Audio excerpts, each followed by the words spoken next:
Heather McPallister.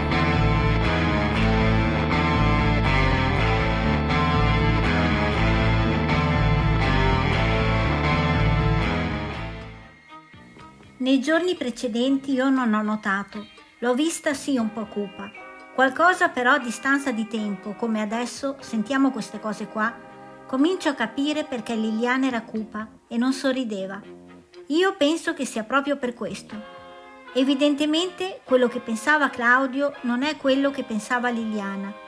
C'è stato molto probabilmente o un equivoco o qualcuno si è un pochino... Quando sento parlare di amante, chiedo scusa, ma io amo Trieste, ma mi ferma la gente e mi dice, ma perché questo qua non lo querela con quello che dice? Io ho detto, ma cosa vuoi querelare uno che ha 84 anni?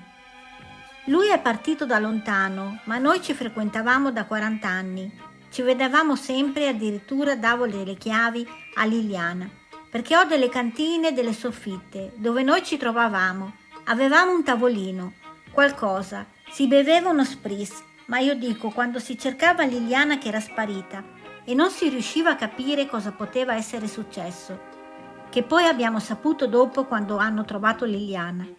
Era quello che mi diceva la questura, mi diceva guarda Sebastiano, è l'allontanamento di un maggiorenne, volontario, cosa possiamo fare?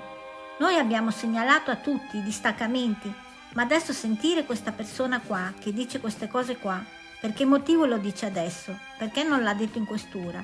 È da valutare, da vedere. Come mi trovavo in quel periodo là sotto shock? Io mi ricordo da De Nicolo, gli ho detto io c'ho un vuoto nella mia mente di quelle cose qua e di quelle cose là, non mi ricordo niente. Ogni tanto ho dei flash, delle cose, ognuno ha il suo modo di pensare e di vedere e non ne voglio parlare. Io sono rimasto scioccato di questo, parlava di soffitte e che dava delle chiavi a Liliana perché se tardava. Questo dubbio parte già da quella telefonata delle 8:22, da quando all'inizio diceva mi ha detto che sarebbe ritardata perché doveva andare alla Win 3 per fare delle cose per il telefono. Alla domanda se ha bloccato il telefono di Claudio, Sebastiano risponde io ho avuto dei motivi e ci saranno dei motivi, ma non ne voglio parlare. Se vogliamo fare una chiacchierata, ma le cose le ho già dette agli inquirenti. Quei giorni là ho sofferto tantissimo, piangevo tantissimo, pensavo qualcuno l'ha presa e l'ha portata via. Ho pensato a questo io, non ho pensato a quello, quell'altro, al suicidio, mai più pensavo. Ma qualcuno le avrà fatto del male, l'avrà presa, sai, come una bambina, fragile, 40 chili, piacevole, una bella donna, sempre stata una bella donna. Quando dentro di te c'è la serenità, io a Liliana non ho fatto niente, quello che dicono gli altri non me ne frega assolutamente niente. Hanno fatto di tutto di più, ecco, basta, cosa hanno risolto? La prima cosa che ho fatto in questura, dopo qualche giorno, abbiamo riletto, ho detto, ma cosa diavolo ho detto? Allora ho detto, aspettiamo qualche giorno, poi dopo la facciamo insieme la ricostruzione di tutte le cose. Ero veramente bloccato. Gli ultimi giorni anche le osservazioni che fanno gli amici, non aveva il sorriso, era un po' così lei, aveva di questi periodi qua, 1 o 2 volte all'anno, 3 volte all'anno. Capitava che era così e diceva, Sebastiano vada a letto. Aveva questi alti e bassi, però ultimamente in ogni giorno ritiro indietro l'orologio dei ricordi e cerco di capire e più il tempo passa e più le cose diventano più chiare, come una nebbia che piano piano si dirada. Io e Liliana potevamo fare un decamerone di tutte le nostre storie e avventure. Parliamoci chiaro. Dico ai tristini, cosa pensate voi di questo? Lui dice, ma io ero un farfallone per tutta la mia vita. E Liliana era una di loro. È arrivata là così. E uno gli ha detto perché non ti sei messo subito con Liliana. Così, parliamo del 1981, da quello che ho capito io. Ma sai, era una delle tante. Io riguardo delle interviste e mi metto le mani sui capelli, quelli che mi sono rimasti. Dico, ma come ho fatto a dire certe cose? Io mi rendo conto che quando sei stressato dentro, vai a letto e ti guardi intorno. E l'altro giorno sono andato a fare un giro in bicicletta. Ero in Austria. Vedo gli altri, le coppiette che vanno a fare un giro in bicicletta. Lui davanti e lei dietro. Io in bicicletta c'ho lo specchietto ancora, adesso quando vado in giro, guardo sullo specchietto e dico non c'è Liliana. A volte quando sei sotto pressione, le troupe giorno e notte, non ero mentalmente in condizione di gestire anche le interviste che ho fatto mesi fa. Sono diverse da quelle che faccio adesso, perché comincia a circolare il sangue, a lavorare. Una sera un giornalista mi ha portato a Gattinara, mi hanno fatto un TSO, un trattamento sanitario obbligatorio, perché ho detto ma cosa diavolo, dopo ho ricostruito. Un giornalista di Roma, non so di dove, ha detto perché tu hai gridato come posso vivere senza di te? E allora io ho chiamato la polizia, perché ha detto che non faccia un gesto, me l'ha spiegato lui. Sono stato da una psicologa, ho aspettato lì 2 ore, mi ha detto come mai è qua? Ho detto non lo so, mi hanno portato qua, hanno appena trovato mia moglie. Anche la psicologa ha detto non posso credere una cosa così. Comunque lei ha detto ma lei come sta? Io ho detto benissimo.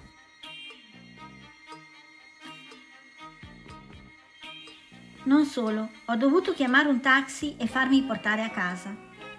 Io ho rivisto questo giornalista, mi fa sono stato io a chiamare la polizia, a dire guarda Sebastiano ha detto come posso vivere senza di te. Era lì quando hanno trovato Liliana, ero in macchina con delle persone che mi hanno portato lì. Comunque la polizia non mi ha fatto vedere il corpo, non mi hanno fatto avvicinare. Parlando di Claudio dice, lui è andato con Salvo in questura e ha detto perché non andate a cercare là? Io non voglio accusare nessuno però. Covalero lo conoscevo perché Liliana diceva guarda quello è Covalero quando si passava in città e mi ha raccontato che da ragazzi facevano picnic col mangiadischi, andavano sul Carso. Quando Covalero mi ha telefonato e ha detto guarda noi facciamo una fiaccolata, prima di Natale non mi ricordo, lì intorno. Io ho detto guarda vengo, lì sto un quarto d'ora perché devo andare a fare delle foto in teatro. Io faccio le compagnie di teatro e gli faccio le foto. Dopodiché sono stato lì, un freddo boia, c'era poca gente. Ci saranno state una ventina, trentina di persone. Ho fatto un pezzo con loro, poi sono andato via. Dopo ci siamo rivisti, sentiti. Dopo in primavera gli ho detto, ascolta un attimo, andiamo a farci un giretto. Siamo andati in Slovenia, siamo andati su a mangiare, a bere, siamo andati in tanti posti. Chiacchierare del più e del meno. E lui mi raccontava questa sua teoria, che adesso non la ricordo più, comunque è nota, che molto probabilmente lei si è incontrata con qualcuno che le si è sentita male e lui parla di un incidente. Non lo so, sono poi cose che dice lui. Abbiamo fatto qualche viaggetto, ci siamo frequentati un pochino. Adesso no, sono mesi che non ci frequentiamo. Poi ho cambiato zona perché andavo a Firenze che abbiamo degli amici in comune. Siamo stati chiamati in questura io, il fratello e la cugina per vedere la fotocopia di una foto. Cioè era l'immagine di Liliana, che poi ho detto ma io l'ho vista bene, lei non aveva nessun segno, aveva solo un po' di sangue in faccia. E l'ho detto alla polizia, hanno detto no, è un rigurgito. Ci hanno convocato in questura e hanno detto è questa Liliana, per il riconoscimento, perché loro hanno fatto che ho visto così un flash che hanno messo la sovrapposizione del cranio. Io sono rimasto talmente scioccato che non ho più guardato quei file, quelle cose là. Mi hanno chiamato, lì era una fotocopia molto così, non di buona qualità, cioè sgranata. Però io l'ho vista bene, che poi mi hanno detto di tutto perché ho detto che io l'ho vista bene. Ma io non ho visto, non c'erano segni. Aveva solo dalla bocca che usciva una cosa colorata, ma non quel sangue fisso.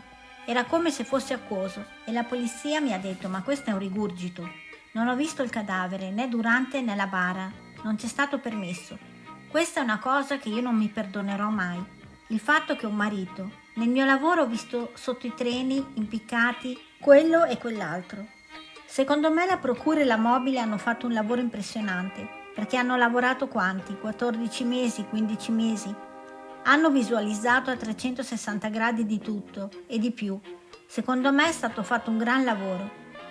Che dopo ci siano delle incongruenze non sarò io. Lei aveva i suoi ex colleghi di lavoro, era molto legata a questo mondo, lavorava in regione, era capo ufficio responsabile del settore. Lei andava a parlare con i superiori. Lei ogni giorno andava in città a piedi o con l'autobus. Si incontravano al canale perché il suo ufficio è in via Trento. E lì andavano a bere il caffè. Qualche volta andavo anch'io. Una volta offriva uno, una volta offriva l'altro. La mia domanda è il 22 settembre del 2022. Abbiamo fatto una grande festa in un locale sul Carso. Lì sono venuti tutti, quelli che ruotano in questo contesto, tutti. Il fratello non è mai venuto a un compleanno, la cugina non è mai venuta. Parliamo degli amici classici, Pino e Laura, e i vicini di casa, perché noi andavamo in bicicletta e loro andavano in bicicletta. Qualche volta andiamo fuori insieme e siamo stati. Alla domanda un criminologo ritiene che si possa essere un effetto Cogne, Anna Maria Franzoni, che chi sia coinvolto abbia dimenticato tutto quello che è successo. Sebastiano risponde che non sa cosa dire, non entra nel coso perché è troppo distante da lui, dai suoi pensieri. Fino ad oggi ascoltiamo questo personaggio che dice io così e colà e tutti gli amici dicono la stessa cosa. Dice a proposito di Claudio: tutti quelli che conosciamo, nessuno c'entra in questa cosa qua. C'entra qualcosa di esterno che non riusciamo. L'unica cosa che Claudio, da quello che sta emergendo anche in questi giorni, questi discorsi così, molto probabilmente Liliana nella telefonata delle 8:22, che dura 1 minuto e 50, avrà detto qualcosa a Claudio per chiudere. Dice che quella mattina ce l'ha ancora impressa adesso, come fosse in questo momento, una delle cose che mi sono rimaste proprio nel cuore. Lei si è alzata, ha fatto la lavatrice, poi abbiamo fatto la colazione, in un certo modo, veloce, perché dovevo andare via. Poi è venuta sulla finestra col sorriso, a salutarmi col sorriso. Ecco, questo è il viso di Liliana, è un bel ricordo. E dopo quella telefonata abbiamo trovato la fede, i telefonini, i documenti, i soldi.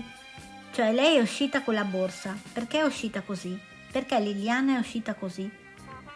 Non ho mai detto che lui ha un ruolo nel coso di Liliana, che però in un certo qual modo, molto probabilmente, Liliana si è ribellata a modo suo. Qualcuno me lo deve spiegare perché io non ci arrivo mentalmente. Liliana è uscita in quel modo lì, ha portato la spazzatura, ha portato la sua borsa, quello che emerge, che è venuto fuori, dopodiché è stata trovata così. Ma qualcuno me lo spiegherà. Io non dico assolutamente che Claudio Sterpin c'entri in questa storia, però ha un peso su quello che c'era dentro a Liliana, secondo me sì. Per quelle cose che sta dicendo adesso, che poi ogni volta tira fuori qualcosa. Siamo mondi diversi, lui si professa amante e amico del cuore, ecco, quando una persona a me mi parla così, ecco, per me è finita. Lui lo dice in una trasmissione. A Liliana perché non dice a Sebastiano che venga anche lui a stirare? Quando uno ha superato il limite, io dico, quando uno ha superato il Rubicone per me non c'è. Qualunque cosa per me sarà una tragedia, perché se si dovesse essere suicidata, e non l'ho capita, e non l'ha capita nessuno. Se qualcuno le ha fatto del male è una tragedia, perché cavolo, chi può averle fatto del male? Per me sarà sempre un disastro e io Liliana comunque non ce l'avrò più. Questa è la verità.